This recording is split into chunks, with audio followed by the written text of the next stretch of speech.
Past performance आणि तुमच्या गुंतवणुका. अनेकांना वाटत असतं की माझ्या पास्ट परफॉर्मन्स चांगला असलेले जे फंड आहेत, कोणाला 18%, कोणाला 22%, तर कोणाला 26%. निवडला 26%चा फंड. मित्रांनो, मोठी संख्या ओळखा हा खेळ आपण आता आपल्या गुंतवणुकांवरती मांडणं हे योग्य आहे का?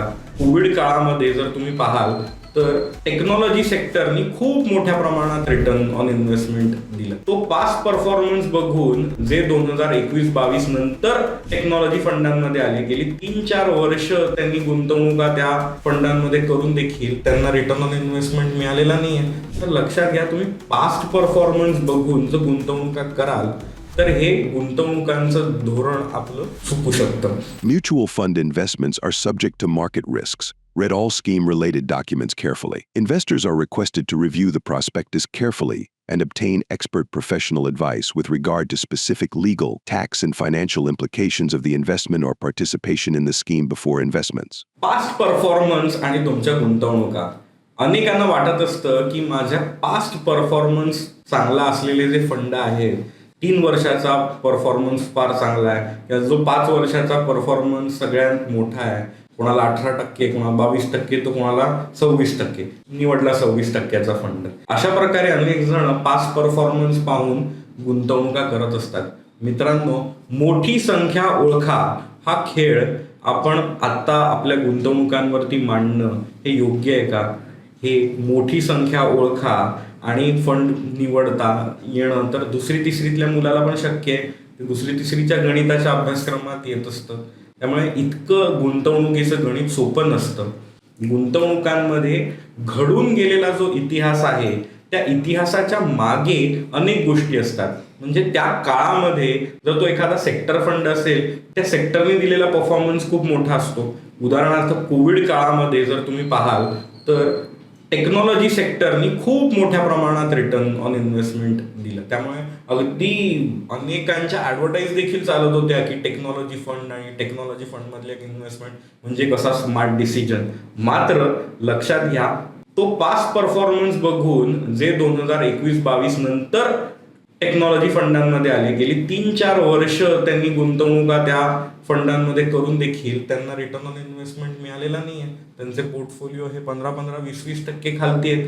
हे का होतं? तर लक्षात घ्या, तुम्ही पास्ट परफॉर्मन्स बघून जर गुंतवणुका कराल तर हे गुंतवणुकांचं धोरण आपलं चुकू शकतं. तसंच आपण प्रायव्हेट सेक्टरमध्ये कामं करतो किंवा हे जे सगळ्या गुंतवणुकांचं क्षेत्र आहे, या इकडे जसं तुम्ही चांगला परफॉर्मन्स केला तर तुम्हाला एखादी दुसरी कंपनी हायर करते किंवा जॉब ऑफर देते. त्याच प्रकारे फंड मॅनेजर्स देखील होतं. एखादा ABC कंपनीचा फंड मॅनेजर आहे, त्याचा परफॉर्मन्स खूप चांगला आलाय, त्याचं सगळीकडे कौतुक होतंय. मोठी BCE नावाची एखादी म्युच्युअल फंड कंपनी त्याला त्याच्यावर दुप्पट पॅकेज ऑफर करते. तो ही नोकरी सोडतो आणि हा तिकडचा सचिन तेंडुलकर किंवा विराट कोहली दुसऱ्या टीममध्ये खेळायला जातो. सो जसं IPLच्या टीममधले पण प्लेयर्स हे जसे सेम नसतात, दरवर्षी दर सीझनमध्ये प्रत्येक टीमकडनं खेळणारा जो संघ आहे तो बदलू शकतो. तशाच प्रकारे हे गुंतवणूक क्षेत्रामधले देखील रिसर्च अनालिस्ट आणि फंड मॅनेजर्स हे बदलत असतात. आता कोण कुठल्या कंपनीत कधी जॉईन झालाय ह्यापासून सगळ्या गोष्टी सामान्य गुंतवणूकदार म्हणून ट्रॅक करणं सोपं आहे का? पण तुम्ही ज्या क्षेत्रात काम करत असता त्या क्षेत्रामध्ये, म्हणजे जर तुम्ही असाल IT क्षेत्रात, तर IT क्षेत्रामधले जे कोणी तज्ज्ञ मंडळी आहेत, तर कोण कुठूनचा CEO झाला, कोण कुठल्या मोठ्या क्लायंटकडे आजचा पोर्टफोलिओ पालत होता, तो आता तिकडचा जो मॅनेजर आहे तो अजून कॉम्पिटिटर कंपनीला जॉईन झाला का, या रिलेटेड सगळ्या बातम्या जसे तुमच्यापर्यंत पोहोचत असतात, तसेच गुंतवणूक क्षेत्रामध्ये काम करणारे जे तुमचे गुंतवणूक सल्लागार असतात त्यांच्यापर्यंत देखील या बातम्या पोहोचत असतात. त्यांना देखील आपल्या क्षेत्रातले विराट कोहली कोण आणि ते कुठल्या टीममधनं आता खेळतात या सगळ्याबद्दल बित्तम बातमी पोहोचत असते. त्यांच्याबरोबर सतत कॉन्फरन्स कॉल चालू असतात, त्यांच्याबरोबर वेगवेगळे प्रोग्राम चालू असतात. काय फंडांचं धोरण आहे, काय गोष्टी सुरू आहेत या फंडाबाबत, या सगळ्याबाबत खूप इन डिटेल चर्चा ही गुंतवणूक सल्लागारांबरोबर सुरू असते. त्यामुळे येत्या काळात गुंतवणुकांचं धोरण काय ठरणार आहे, काय बदलतंय हे दिसून येतं. आणि most of the time historically जर आपण बघू तर ज्या ज्या फंडांनी आतापर्यंत पास्ट परफॉर्मन्स चांगला दिलेला असतो 3 ते 4 वर्ष, नेक्स्ट 2 ते 3 वर्ष त्या फंडांचा रिटर्न ऑन इन्व्हेस्टमेंट चांगल्या येण्याची शक्यता ही कमी असते. हे आपल्याला अनेक फंडांचा अभ्यास करून आतापर्यंत दिसून आलेलं आहे. सो अशा स्वरूपात जेव्हा आपण पास्ट परफॉर्मन्स बघून गुंतवणुका करायला जातो त्याला आपल्या गुंतवणुकांचं धोरण चुकू शकत असतं. आणि म्हणून जे सल्लागारांशिवाय गुंतवणुका करायला आलेले असतात त्यांच्या बाबत ही गोष्ट घडताना दिसते की त्यांना वाटतं की मी पास्ट परफॉर्मन्स बघून हे जे फंड घेतले आता ते 1-2 वर्ष झाले तरी परफॉर्म करत नाहीये.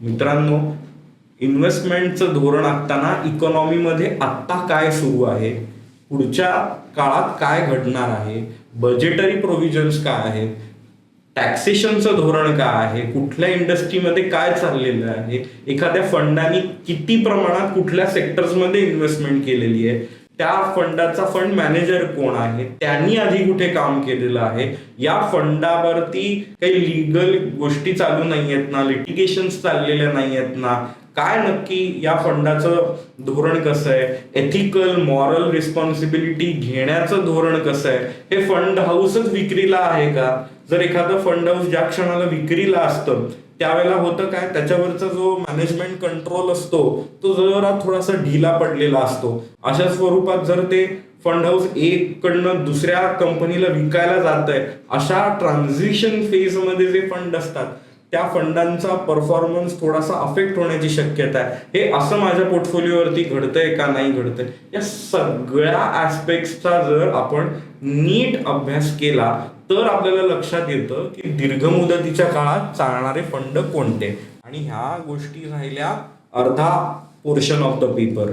अर्धा पोर्शन ऑफ पेपर हा आहे की गुंतवणुकीचा फंड काय रिटर्न देतोय ह्यापेक्षाही मला या गुंतवणुका कधी लागणार आहेत, या मी कशासाठी करतोय हे समजून घेऊन गुंतवणुका करणं हे अधिक जास्त महत्वाचं आहे. आणि त्यासाठी तुम्ही डायरेक्ट फंड मॅनेजरला सांगू शकत नाही की मला ना या गुंतवणुका माझ्या मुलीच्या शिक्षणासाठी करायच्यात, की ही त्याच्या लग्नासाठी करायच्यात आणि ह्या माझ्या रिटायरमेंटसाठी करायच्यात.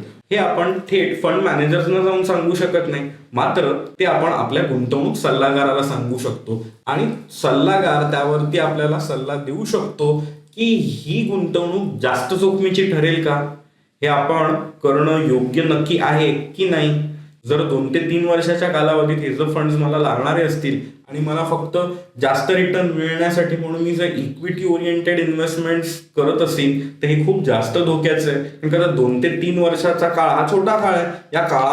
या काळामध्ये मार्केट खूप मोठ्या प्रमाणात रॅलीवर जाईल आणि गुंतवणुका माझ्या भरधाव वेगाने वाढतील असं कोणीच प्रेडिक्ट करू शकत नाही. आणि मुळातच गुंतवणुका या प्रेडिक्शनवरती करायची गोष्ट नसते, तर धोरणात्मक दृष्ट्या स्ट्रॅटेजिकली करण्याची गोष्ट आहे. सो या स्ट्रॅटेजिक धोरणांसाठी आपल्याला करावं काय लागतं, तर गुंतवणुकांचा इक्विटीचा प्रवास येत्या 2 ते 4 वर्षामध्ये मायनस गेला मध्ये जात असेल तरी मी काय करावं, माझ्याकडे डेटा अलोकेशन मध्ये जर फंड्स असतील ते मला डिप्लॉय करता येतील का, किंवा माझ्याकडे आहेत जे इक्विटी फंड्स मधल्या योजना त्या मी पुढच्या 2 ते 3 वर्ष कुठल्याही उद्दिष्टांसाठी वापरायच्या नव्हत्या, त्याचं खालती गेल्या तर जाऊ दे, मला त्याच्याने काहीही फरक पडणार नाहीये. अशा प्रकारचं धोरण आपण काय आखलेलं आहे. तसंच जर गुंतवणुका स्टॅग्नंट लेवलवरती 2-5% वर खाली पण आहेत तिथेच, अशाच गेल्या 1-2 वर्षात जसा काळ आलेला त्या काळावधीसारख्या जर होत असतील तर काय करायचं ह्याचं देखील धोरण ठरवलं पाहिजे.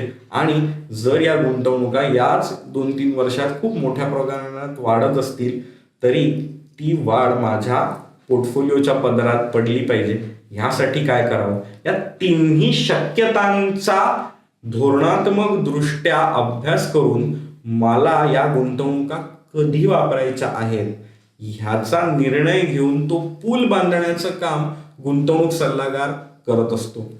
अशाच प्रकारे तुमच्या उद्दिष्टांचा पूल तुम्हाला आमच्याकडनं बांधून घ्यायचा असेल तर तुमच्या आर्थिक सल्ल्यासाठी इथे दिलेल्या नंबरवरती संपर्क साधू शकता, किंवा तुमचा पोर्टफोलिओ रिव्ह्यू करायचा आहे, तुम्हाला माझ्याशी चर्चा करायची आहे तर डिस्क्रिप्शनमध्ये दिलेल्या लिंकवर जाऊन देखील तुम्ही तुमची आणि माझी भेटीची वेळ ठरवून घेऊ शकता. मित्रांनो, व्हिडिओ कसा वाटतोय हे लाईक आणि कमेंटमधनं तुमच्या पोचवा. मी तुमच्या सगळ्यांच्या कमेंट्स वाचत असतो. धन्यवाद. Mutual fund investments are subject to market risks. Read all scheme-related documents carefully. Investors are requested to review the prospectus carefully and obtain expert professional advice with regard to specific legal, tax, and financial implications of the investment or participation in the scheme before investments.